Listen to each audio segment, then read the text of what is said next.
어떤 부자가 있었습니다. 그의 농사가 잘 되었죠. 밭에 소출이 풍성했습니다. 그렇게 되니까 이 부자에게 한 가지 고민이 생겼죠.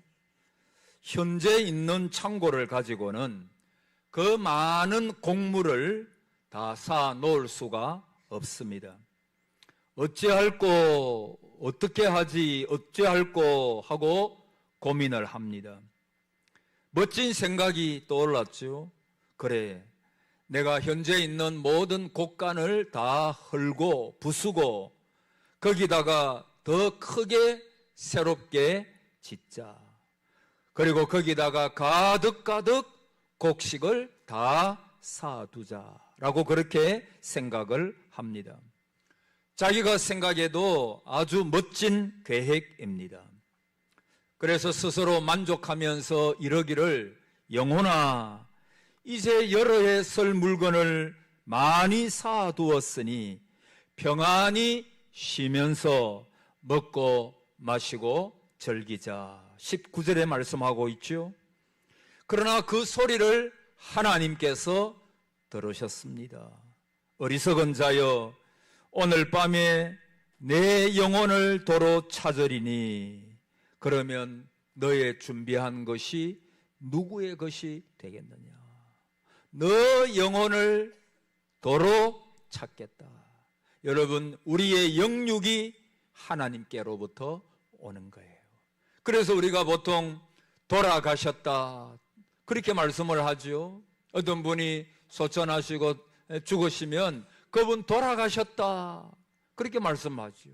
누구에게 돌아가는 것입니까? 다 하나님께로 돌아가는 것입니다. 그리고 그분 앞에 서서 심판을 받게 되는 것입니다. 죽고 나서도 너가 쌓아놓은 것이 너의 것이 되겠는가 생각해 보라는 거예요. 누구의 것이 될는지도 모르고 그저 창고만 넓히고 앉아 있으니 하나님 보실 때 한심한 노릇이다 그렇게 말씀하시는 거예요. 그러면서 우리 주님은 결론적으로 21절에서 이 비유의 끝맺음을 말씀하시기를, 자기를 위하여 재물을 쌓아두고 하나님께 부요하지 못한 자가 이와 같으니라. 다시 말하면 하나님은 이렇게 오늘 저와 여러분에게 말씀하는 것입니다. 썩을 육신을 위하여 살지 말라. 여러분, 옛날에 여러분 중에는 그렇게 말씀하시는 분이 없는 줄 믿습니다마는 용서하세요, 이 썩을 놈아 이렇게 말하는 사람도 있었잖아요. 여러분, 그 말이 맞는 거예요. 우리의 이 몸은 썩어지는 거예요. 하나님께서 주신 생명, 그것을 하나님 허락하신 동안 이 땅 위에서 살다가 우리의 이 몸은 썩어지는 것입니다. 썩어지는 것입니다. 그래서 하나님은 이 썩을 육신을 위하여 살지 말라. 하나님께 부요한 삶, 나 자신에 대하여는 좀 가난하지만 영원한 하늘 세계를 생각하면서 하나님께 부요한 삶을 살라. 그렇게 우리에게 말씀해 주고 있습니다. 여러분, 한번 생각해 보십시오. 이 부자가 무슨 악한 짓을 저질러지 않았습니다. 부정한 방법으로 돈을 모은 것 같지도 않아요. 그가 모은 재물이 검은 돈이 아니었을 것입니다. 어떻게 생각하면 이 사람은 누구보다도 더 많은 땀을 흘리면서 열심히 일을 했을 거예요. 인간적인 견지에서 보면 성공한 사람이라고 찬사를 보낼 수 있습니다. 그럼에도 불구하고 그를 가리켜서 어리석은 자여, 20절에 하나님은 이러시되, 따라합시다, 어리석은 자여. 무슨 자여? 어리석다 그래서, 어리석다 그래. 여러분, 왜 이 부자는 하나님 보시기에 어리석었습니까? 그 이유를 조금 생각해 봅니다. 첫째로 이 부자가 몰랐던 게 있어요. 그게 뭐냐 하면 자기의 삶의 주관자, 주인, 이 누군가를 그가 몰랐던 거예요. 여러분 한번 답해 보십시오. 여러분 한 분 한 분의 삶의 주관자는 누구이십니까? 하나님이십니다. 그렇게 믿으십니까? 하나님이세요. 여러분 인간의 생사업복은 누가 주관하세요? 하나님이세요. 나라의 흥망성쇠도 사실은 세상에 있는 독재자나 정치가가 주장하는 것이 아니에요. 성경에 분명히 말씀하고 있죠. 나라에 흥하고 망하고 성세하는 것은, 성하고 세하는 것은 다 하나님의 손에 있다. 근데 이 부자는 이 모든 것을 마치 자기가 주장하는 것처럼, 그래서 오늘 본문에 보세요. 내가 이렇게 하리라, 저렇게 하리라, 저렇게 하리라, 이렇게 하리라, 계속해서 그렇게 말씀하고 있는 거예요. 자기 마음대로 생각하고 있는 것입니다. 여러분 이 사람의 마음속에 있는 게 뭐죠? 내, 나, 내라고 하는 이기적이고 자기 중심적인 생각이 그냥 가득 차 있었던 것입니다. 그래서 오늘 본문 17절 이하를 읽어보면 이 말씀 속에서 내라고 하는 1인칭 대명사가 참 많이 나와요. 심중에 생각하여 이르되 내가 곡식 쌓아둘 곳이 없으니 어찌할까 하고, 또 이르되 내가 이렇게 하리라, 내 곡간을 헐고 더 크게 짓고 내 모든 곡식과 물건을 거기 쌓아두리라. 또 내가 내 영혼에게 이르되 영혼아 여러 해 쓸 물건을 많이 쌓아두었으니 평안히 쉬고 먹고 마시고 즐거워하자 하리라 하되. 여러분 살려보셨어요? 여기 내라고 하는 말이 몇 번 나와요? 몇 번 나오죠? 6번 나오잖아요. 6번 나오잖아요. 내가, 내 영혼. 여러분 이 사람 마음속에 무슨 생각이 없어요? 누가 계시지 않아요? 하나님께서 나에게 이런 축복을 주셨다라고 하는 그 마음이 전혀 느껴지지 않아요. 여러분 기독교의 중심 키워드 가운데 하나가 뭐죠? 은혜입니다. 은혜로 된 것이니. 그래서 전에 제가 말씀드렸죠. 한번 사도 바울의 그 삶을 가만히 살펴보면 몇 가지 단어로 생각할 수가 있는데, 첫째는 사명입니다. 따라하세요. 사명. 사명의식이 있었어요. 내가 복음을 전거하려 하면은 내 생명을 조금 더 귀한 것으로 여기지 아니하노라. 사도 바울은요, 생명보다, 여러분 내 생명보다 더 귀한 게 어디 있어요? 그렇지 않아요? 그래서 우리 주님께서도 말씀하셨죠. 너가 천하를 얻고도 너가 만약에 죽는다면, 너 생명이 끝난다면 그 무슨 것이 되겠느냐? 그게 뭐가 중요하겠느냐? 여러분 그래서 생명이 중요한 것입니다. 근데 이 사도 바울은요, 생명보다도 더 귀한 게 있었어요. 그게 뭐냐 하면 하나님께, 주 예수께 받은 사명. 누구한테 받았다고요? 주 예수께. 여러분 오늘 저와 여러분이 직분을 받고 동산교회에 함께 모이셔서 신앙생활하고 하나님을 섬기며 교회를 섬기며 서로를 섬기는 것은 누구한테 받은 것입니까? 주 예수께 받은 사명. 할렐루야.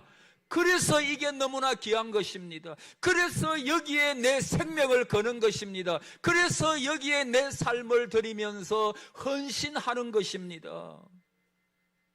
주 예수께 받은 사명. 그래서 사도 바울의 삶의 첫 번째 키워드가 뭐냐 하면은 사명입니다. 그 사명이 뭐죠? 두 번째 사도 바울의 그 키워드, 그의 삶을 특징 짓는 은혜의 복음 증거하는 일을 마치려 하면은, 그 은혜잖아요. 은혜. 여러분 사도 바울은 여러분 잘 아시잖아요. 전에는 폭행자요, 핍박자요, 예수 믿는 사람을 잡아 죽이는 그것이 예수님 핍박하는 건 줄 몰랐어요. 그러나 그는 예수를 얼마나 핍박했는지요. 스데반 집사님을 죽이는 데 앞장섰습니다. 그날도 다메섹으로 예수 믿는 사람들을 죽이러 갑니다. 그게 자기의 사명인 줄 알았어요. 근데 다메섹 도상에서 그야말로 하나님의 은혜를 체험합니다. 전에도 말씀드렸다시피 그 다메섹 도상에 예수 그리스도 믿는 사람을 죽이려 가는 사도 바울, 그 사울이죠. 그때는 그 사울을 하나님께서 그 자리에서 죽이시고 그 지옥불에 던져 넣으셔도 그는 할 말이 없는 사람입니다. 그렇잖아요. 폭행자, 예수 믿는 사람을 죽이는 그야말로 교회를 핍박하는 사람이었잖아요. 그런데 그가 그 자리에서 하나님의 그리스도의 음성을 들어요. 부활의 주님을 봅니다. 그리고 그의 삶이 바뀌어집니다. 그는 폭행자에서 예수 중독자로 바뀌어져 버립니다. 복음을 전하는 자로 이제는 뒤도 돌아보지 아니하고 어떤 환난이 기다린다고 하여도 나는 이 복음, 은혜의 복음을 증거하는 일을 마치려 하면은 내 생명을 조금도 귀한 것으로 여기지 아니하노라. 여러분, 이 사도 바울은 은혜가 있는 거예요. 은혜. 하나님께서 내게 주신 은혜. 그 은혜가 그를 이끌어가는 것입니다. 율법이 이끌어가는 게 아닙니다. 어떤 교리가 이끌어가는 게 아닙니다. 내 직분이 나를 이끌어가는 게 아닙니다. 은혜가 그를, 하나님의 은혜의 손길이 그를 사로잡아가지고 그를 하나님의 종으로, 위대한 사도로 은혜가 그를 이끌어가는 것입니다. 오늘 교회도 여러분 가정도 하나님의 은혜가 이끌어가는 줄 믿으시기 바랍니다. 여러분 자녀도 여러분 한 분 한 분도 하나님이 나를 잡으셔서 결코 놓지 아니하시고 포기하지 아니하시고 어떻게 구원받은 여러분인데 그리스도가 십자가에 죽으시기까지 온갖 고난을 다 받으시면서 내가 다 이루었다라고 말씀하시고 여러분을 구원하셨는데 여러분을 포기하겠어요? 저도 낙심되고 어떤 때는 힘이 들고 어려울 때 십자가를 바라봐요. 내가 어떻게 구원받아 하나님께서 세우신 사람인데, 나는 세례받은 사람이고 나는 하나님의 자, 내가 어떤 은혜를 받은 사람인데 내가 포기할 수가 있고 절망할 수가 있고 낙심할 수가 있는가? 하나님께서 은혜로 나를 잡아주신다는 것. 여러분, 전에는 예수 핍박자에서 예수 중독자가 되었습니다. 사랑하는 여러분, 이 부자에게 뭐가 없었어요? 은혜의식이 없는 거예요. 그냥 내가 잘해가지고 하다 보니까 내가 열심히 땀을 흘리고 열심히 일해가지고 내가 모든 것을 얻었다는 것입니다. 이웃에 있는 사람들이 열심히 일을 해주어가지고 농사가 잘 되었다는 생각도 하지 못합니다.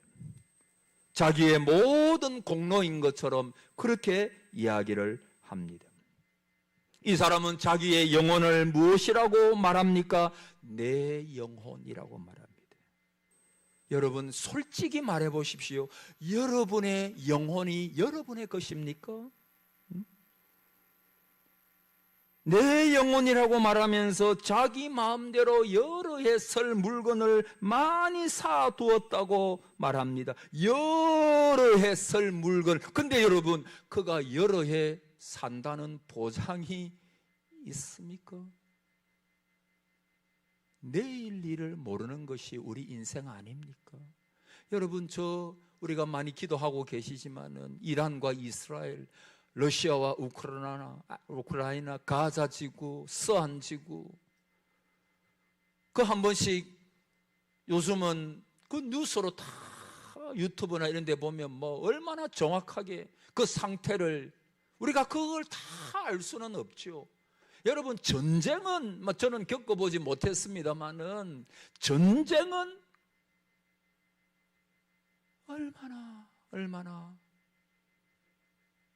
인간을 죽이고 피폐하게 만들고,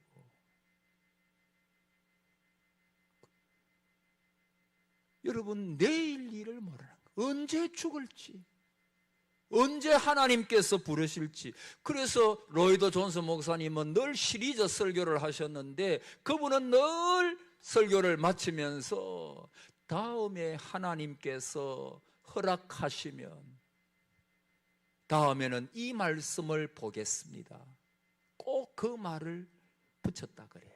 다음에, 자, 따라합시다. 다음에 하나님이 뭐 하시면? 허락하시면. 여러분, 내 생명이 내게 아니에요. 내 영혼아, 여러 해 동안 이제는 먹고 마시고 즐기자, 아니에요. 영혼은 하나님의 것입니다. 하나님께서 말씀하셨잖아요. 너 영혼을 오늘 밤에 찾으시며 너 모든 모은 것이 누구의 것이 되겠느냐. 여러분, 이 사람을 향해서 하나님께서 어리석다라고 말씀하는 거예요. 내 영혼, 내 시간, 내가 모든 것을 주관하는 주인처럼. 그래서 여러분, 타락이 뭐예요? 타락은 내 인생은 나의 것, 이게 타락이에요. 너가 이 실과를 먹으면 하나님처럼 될 것이다. 너가 뭐 하나님께 순종하며 하나님의 지배를 받을 필요가 뭐 있느냐. 정령 죽으리라 말씀했지만은 너가 이거 먹으면 하나님처럼 될 것이기 때문에 먹지 마라, 그렇게 말했다고 꼬는 게. 그래서 하와가 그것을 따먹고 자기 남편 아담에게 그것을 주게 되죠. 이게 바로 타락이에요. 하나님을 떠나는 것, 탕자처럼 하나님을 떠나서 내 인생은 내가 주관하고 즐길 것이다, 이게 바로 타락이라고 말할 수 있습니다. 내 생명을 내 마음대로 주장할 수 없습니다. 영혼을 주장하시는 분은 오직 하나님이시라고 하는 사실을 명심하시기를 축복합니다.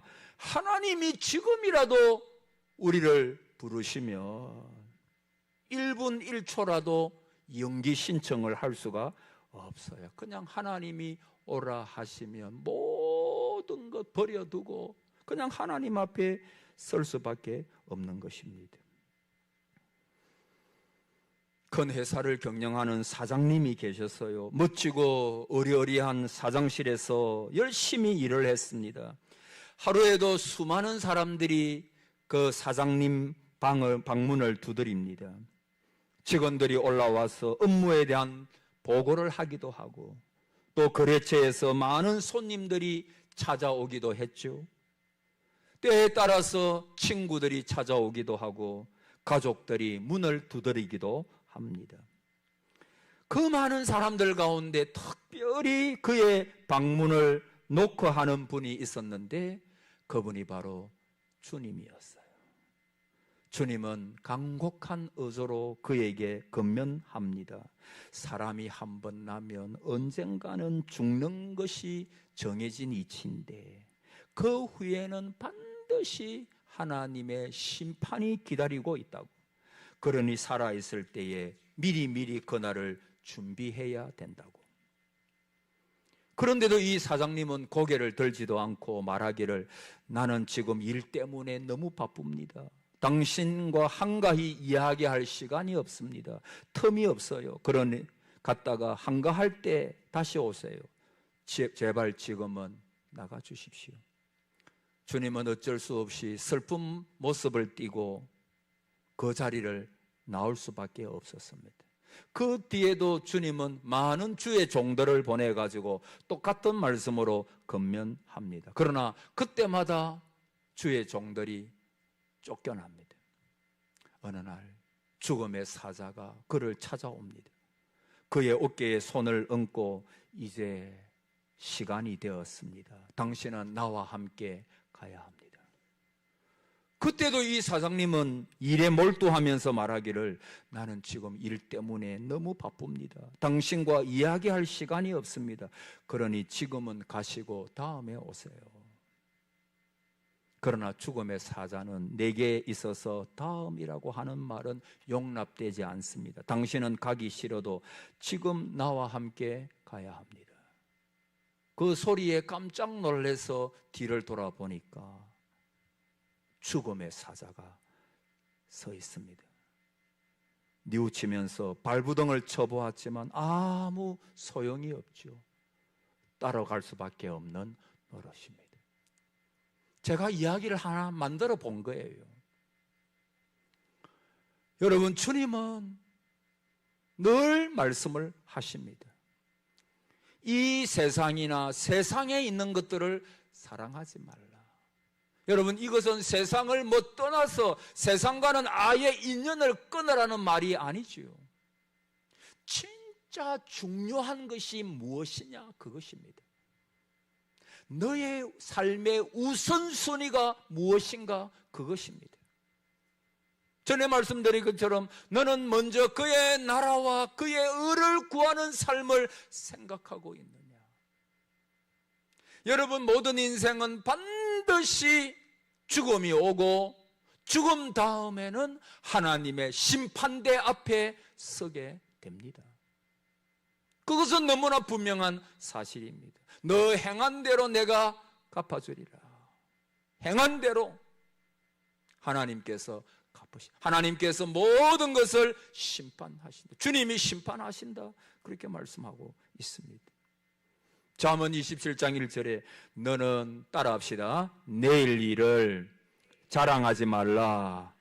내일 일을 자랑하지 말라. 왜? 하루 동안에 무슨 일이 일어날는지 너가 알 수 없느니라. 여러분, 내일 일을 자랑하지 말라고 하지요. 인생이라고 하는 것은 유한한 것입니다. 야고보 4장 14절에 내일 일을 너희가 알지 못하는도다. 너희의 생명이 무엇이냐? 너희는 잠깐 보이다가 없어지는, 따라하세요, 안개니라. 뭐라고요? 안개입니다. 안개. 여러분, 설명 안 해도, 여러분 아침에 새벽이 되면 안개가 자욱합니다. 그런데 동편에 태양이 떠오릅니다. 언제 어디로 가버렸는지 흔적도 없이 사라져버리는 게 우리 인생입니다. 여러분, 그렇지 않아요? 우리가 많이 보고 있지 않아요? 같이 있었는데, 친구였는데. 요즘에 우리 동기들 보면 자녀들이 이제 결혼을 많이 합니다. 그래서 부모님이 돌아가셨다든지 아니면 아들이나 딸이나 결혼을 시킨다. 이게 이제 동기톡에 이제 굉장히 많이 올라와요. 저도 다다음 주에 우리 김 목사님이 결혼을 하니까 저도 올렸지요. 그러니까 우리 동기들이 축하한다고, 아이고 며느리 보게 된 거 너무 축하한다고 이런 카톡들이 많이 올라와요. 저도 다른 친구들도 사위 보든지 며느리 보면 또 이렇게 축하한다고 그렇게 카톡도 올려주고 그렇게 합니다만은, 그런데 이제 지난 무슨 요일인가 모르겠는데 저희 아내가 문득 그런 말을 해요. 이제 조금 있으면은 이제 친구 중에 돌아가셨다는 것도 뜨겠네 그러더라고. 돌아갔다. 하나님의 부르심을 받았다고 뜨겠다고. 그래서 그 말이 참 마음에 박히더라고요. 그렇지. 우리 친구들 가운데는 늦게 신학을 한 분들은 벌써 은퇴한 분들이 몇 분이나 계세요. 늦게 신학을, 직장생활을 하다가 늦게 이제 신학교 오셔가지고 열심히 목회하다가 그렇게 이제 정한 나이가 되고 그렇게 은퇴하고 조금 또 일찍 은퇴하는 분도 계시고 그래요. 그래서 어떤 분은 벌써 70이 훨씬 넘은 분도 계시고, 그러면서 벌써 우리 동기들 가운데 하나님의 부르심을 받은 분도 있거든요.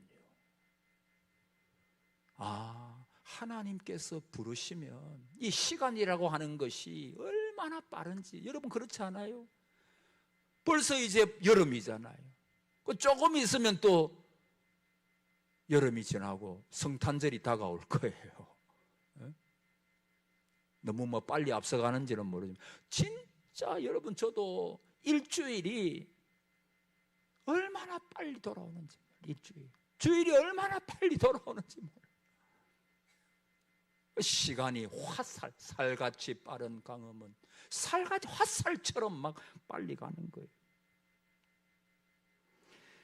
여러분 안개와 같은 생명을 가지고 내가 이것을 하고 저것을 하겠다, 마치 내가 인생의 주인인 것처럼 행동하는 것은 어리석도다. 주님께서 그렇게 말씀하고 있는 거예요. 그러면 너 준비한 것이 누구의 것이 되겠느냐? 여러분 두 번째로 이 부자는 삶의 목표를 제대로 세우지 못한 거예요. 따라합시다. 삶의 목표가 틀렸습니다. 첫째가 뭐라 그랬어요? 삶의 주관자가 누구인가? 하나님인가를 몰랐어요. 두 번째는 그의 삶의 목표를 잘못 세운 거예요. 그래서 농사가 잘 되었지요. 어찌할까? 어떻게 할까? 여러분 제가 대답해 드릴까요? 어떻게 하면 뭐 어떻게 하겠어요? 그냥 그것 가지고 자기도 살면서 하나님께서 나에게 주신 이 분복을 가지고 최선을 다하여 하나님을 섬기면 되죠. 그리고 구제도 하고 그렇게 살면 되죠. 그런데 이 부자가 고작 생각해낸 것이 뭐냐 하면 곡간을 헐어버리고 새로 지어서 거기에 내가 쌓아두리라. 자기의 육신을 위하여 쌓아둘 줄은 알았습니다. 그러나 자기를 위하여 다 예비하는 거예요. 요즘 말하면 적금 통장 만들고 적금을 들고 보험에도 부동산도. 근데 여러분 그렇게 하세요. 그게 잘못된 게 아니지요. 근데 삶의 목적을 잘못된 데 둔 거예요. 여러분 아까 사도 바울의 키워드 세 번째 말씀을 안 드렸죠. 사도 바울이 세 번째 그가 그의 삶을 이끌어간 키워드가 뭐냐? 첫째가 사명, 두 번째가 은혜, 세 번째는 따라해 보세요. 종말의식. 자, 따라해 보세요. 종말의식. 설교 듣고 있어요? 네. 종말의식을 갖고 있는 종말의식. 여러분 정말 내 삶이 오늘이 끝난다고 한번 생각해 보세요. 그러면 내가 용서할 자를 용서하지 않겠어요? 안 믿는 내 가족을 전도하려고 하지 않겠어요? 다음에 내가 어떻게 하리라? 여러분 오늘 헌신하지 못하면 잘 기억하세요. 내가 오늘 헌신하지 못하면 내일 또 헌신 못합니다.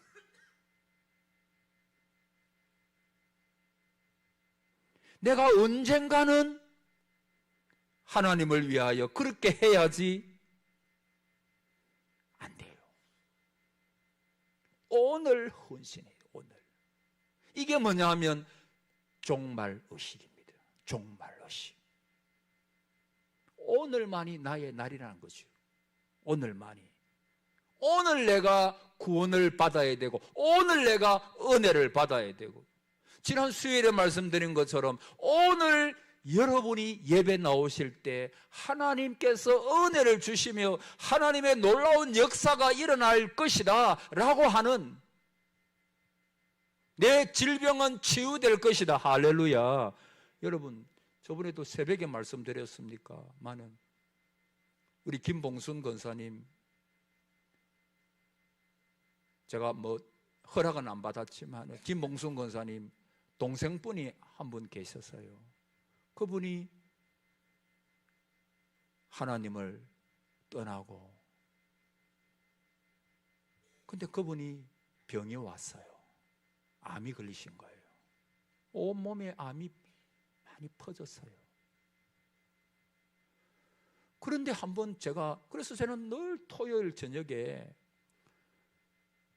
그분에게 전화를 걸어가지고, 늘 병원에, 요 부산에 있는 병원에 입원해 계시니까 제가 늘 전화를 드리고 기도를 해드리고, 힘을 내세요. 하나님만 의지하셔야 됩니다. 그리고 하나님의 치유의 역사를 기대하십시오. 그러면 늘 이분은, 전에는 불자였는데 늘 아멘 아멘. 그 제가 몇 번 찾아가서 기도도 해드리고 그랬죠. 요청을 하셔가지고.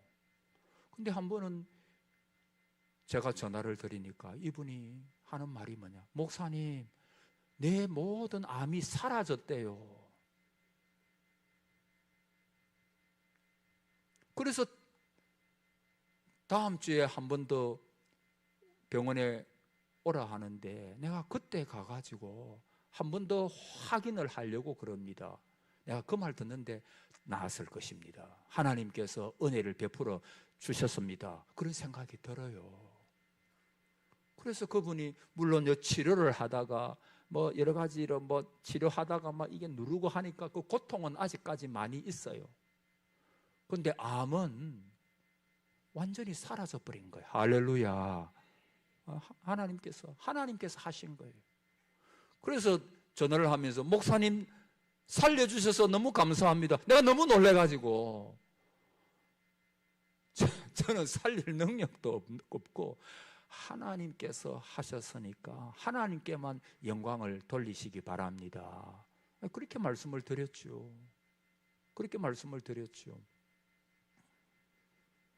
여러분, 기도하는 중에, 말씀 듣는 중에 하나님께서 하시고자 하시면 암도 치료될 줄 믿습니다. 기도 응답될 줄 믿습니다. 어린아이처럼 믿으십시오. 기대를 가지십시오. 오늘 하나님의 은혜가 나타납니다. 저도 설교단에 설 때마다 하나님 오늘입니다. 오늘 성령의 역사가 우리 교회 가운데 있게 하실 줄을 믿습니다. 귀신은 떠나가고 질병에 치료될 줄 믿습니다. 오늘입니다. 하나님, 오늘 지금입니다. 주님, 지금 역사해 주십시오. 오늘 지금 역사하시는 줄을 믿습니다. 주님이 채찍에 맞음으로 너희가 나음을 입었도다 선포하십시오. 이미 치료가 끝났습니다.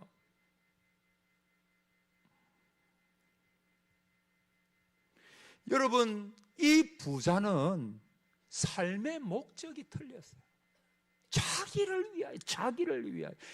이기심의 끝판왕이에요. 남을, 여러분, 교회도 제가 늘 말씀드리잖아요.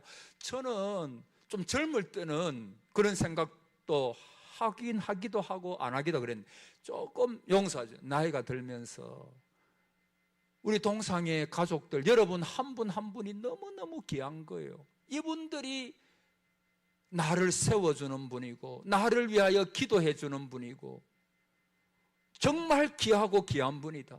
늘 그런 관점이에요. 여러분 옆에 있는 분들 다 우리 천국 가는 길에 하나님께서 주신 은혜의 통로, 공동체, 아름다운 공동체, 한 분 한 분이 귀한 거예요. 할렐루야. 너무너무 귀한 분이에요. 귀하게 여기세요.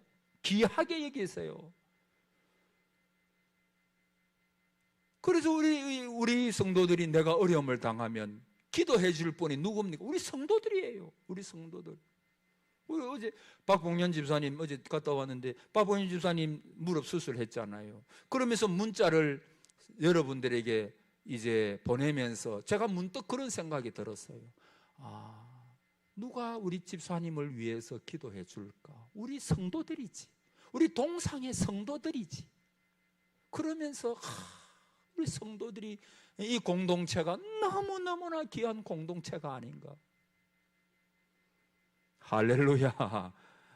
여러분, 우리 모두가 귀하게 얘기해야 돼요. 시간이 많이 갔는데 사랑하는 성도 여러분, 삶의 목적이 하나님이 되시기를 바랍니다.